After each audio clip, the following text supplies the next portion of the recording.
Vous connaissez depuis longtemps tous les avantages liés au contrat d'assurance vie, comme par exemple la désignation de bénéficiaires en cas de décès, mais peut-être appréhendez-vous beaucoup moins bien le cas où le ou les bénéficiaires viendraient à renoncer au bénéfice du dit contrat. Et bien pour en parler aujourd'hui, je reçois Thomas Boucheron, ingénieur patrimonial chez BNP Paribas Cardiff. Bonjour Thomas. Bonjour Gilbert. Thomas, ma première question est très rapide. Quel est et quel peut être l'intérêt de renoncer au bénéfice d'un contrat d'assurance vie ? Alors la renonciation au bénéfice d'un contrat permet au bénéficiaire désigné de renoncer aux capitaux d'essai s'il estime qu'il n'en aura pas besoin. Sa quote-part sera alors attribuée au bénéficiaire de même rang ou de rang suivant, selon la rédaction de la clause bénéficiaire prévue par le souscripteur.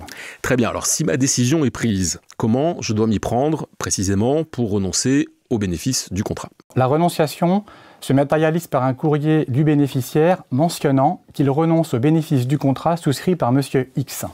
Et est-ce que je peux, Thomas, éventuellement le faire au profit d'autres bénéficiaires, comme par exemple les enfants, enfin mes enfants en l'occurrence ? Lorsqu'un bénéficiaire souhaite renoncer au bénéfice d'un contrat, il ne doit surtout pas mentionner qu'il renonce au profit de ses enfants, car cette renonciation pourrait être considérée par l'administration fiscale comme une donation indirecte et taxée en conséquence.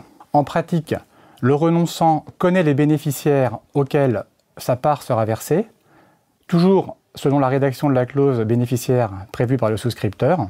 Aussi en pratique, le souscripteur peut expressément prévoir qu'en cas de décès ou de renonciation de Monsieur X à sa qualité de bénéficiaire, sa part sera versée à ses représentants, à défaut mes héritiers. Ainsi, en cas de renonciation de Monsieur X, les capitaux d'essai seront versés aux représentants de Monsieur X et à défaut de représentants, aux héritiers du souscripteur. Alors justement, un cas de figure qui se présente assez fréquemment, c'est ce que vous me disiez, c'est celui où le bénéficiaire du contrat d'assurance vie a également la qualité d'héritier. Est-ce que dans ce cas-là, la renonciation est possible sans pour autant que cela impacte la succession en fait ? Oui, lorsque l'héritier du souscripteur est également désigné bénéficiaire du contrat d'assurance vie, il peut accepter la succession et renoncer au bénéfice du contrat et inversement. En effet, les capitaux d'essai sont par principe versés hors succession aux bénéficiaires avec la fiscalité spécifique de l'assurance vie. Par ailleurs, l'article L132.8 du Code des assurances précise que l'héritier désigné bénéficiaire conserve ce droit en cas de renonciation à la succession. Thomas Boucheron, est-ce que je peux moduler en quelque sorte ma renonciation ? C'est-à-dire, est-ce que je peux renoncer partiellement au bénéfice d'un contrat d'assurance vie ? Alors non, la renonciation doit être totale. Une renonciation partielle serait assimilée à une donation indirecte.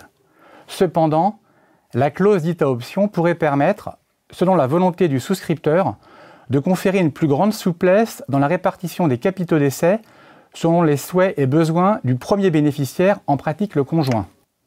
Ainsi, par exemple, le conjoint survivant pourra accepter en pleine propriété ou en démembrement, à son choix, 100% des capitaux d'essai, 75% des capitaux d'essai, 50% ou 25%. La quote-part des capitaux d'essai non acceptés par le conjoint sera alors versée aux enfants, toujours selon la rédaction de la clause bénéficiaire prévue par le souscripteur. L'idée ici est de conférer au conjoint sur les capitaux d'essai les mêmes droits dont il dispose en vertu d'une donation au dernier vivant. Mais attention, cette clause à option doit être claire et précise afin d'éviter tout risque juridique et fiscal. Sur demande des partenaires, nous pourrons leur transmettre ces modèles de clauses dites à option.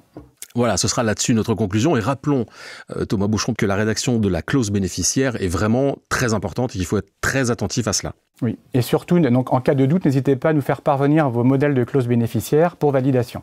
Très bien, merci beaucoup Thomas Boucheron pour cet éclairage sur la renonciation au bénéfice du contrat d'assurance vie. Je vous dis à bientôt. Merci Gilbert, au revoir. Et merci à vous d'avoir suivi ce nouveau numéro des Rendez-vous Experts. Alors si vous avez aimé ce podcast, partagez-le, commentez-le et n'hésitez pas à nous faire part des sujets que vous aimeriez que nous abordions ensemble. Vous pouvez le réécouter sur les comptes Cardiff, YouTube, LinkedIn et Twitter et sur les plateformes Apple Podcasts, Spotify et Ocha.